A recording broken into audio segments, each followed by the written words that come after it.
Ngó anh bố bùi trong sới lệ tốt lúc điểm. Bùi trong in hay u baby nha run môi biếc đủ cho này. Hey run môi này tụi nó này tụi nó. Cho nên online mình giàu lắm khang học hay chả thế rồi anh em sẽ khá in download tăng ạ. Isa biếc. Phiêu sang anh em rồi. Sang. Amazon làm gì? Ui nỉ mò.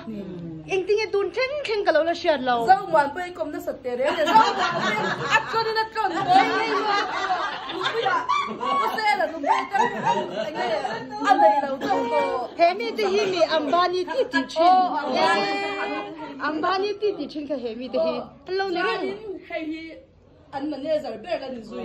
Thú bé rồi. Baby ai là thú. Anh ấy cho con chun này nghe. Anh nó lâu nha.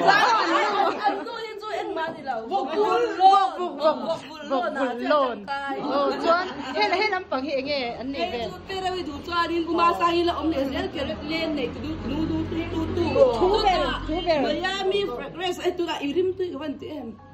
Cũng mà sai cái đêm tôi lâu hàng mình ngay rồi tôi nói. Cũng mà sai cái đấy chứ là tôi hay. Tùy đòn, yes. Cho nên đi văn phê. In sum su, Ibro. Đây tôi tại đây bên lạp về rồi. Cho nên cầm máy ở bên tục tuấn thà tôi là xin rồi đi phụ đỡ một lệ ít tí tha lên. Chuan. Doctor xoay đây là cần thấy rồi. Cho nên model cái đủ. Hát thằng là tên chả được. Chuan nắng. Ai cái tôi cái là sấy đòn lòng. Chuan bạc khát đây đi. Magic shock and sao cái thiếu nắng làm đều cái đủ. Cái này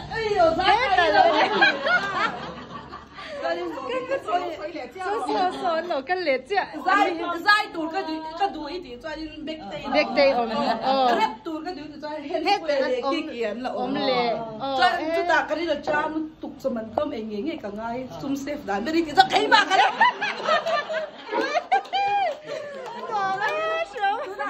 Anh là tụi nó là hi. Post tụi nó tụi cái ít bị lâu nha.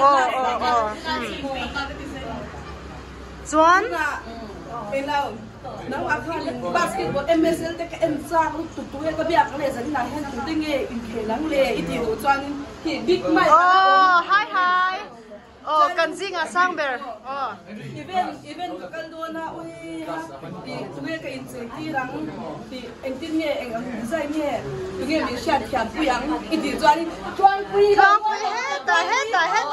mà choang bùi hai cần kim luôn tục Chuan nắng mà khát chui lằng to hay là hi giờ nên cho ai zô là nhỉ top ai zô bún tăng là cái ông bằng thì làm việc hay tao quản thì ông về ai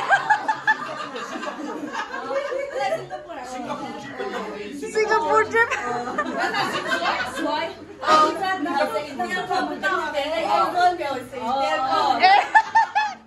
mi hậu xa đâu Ambani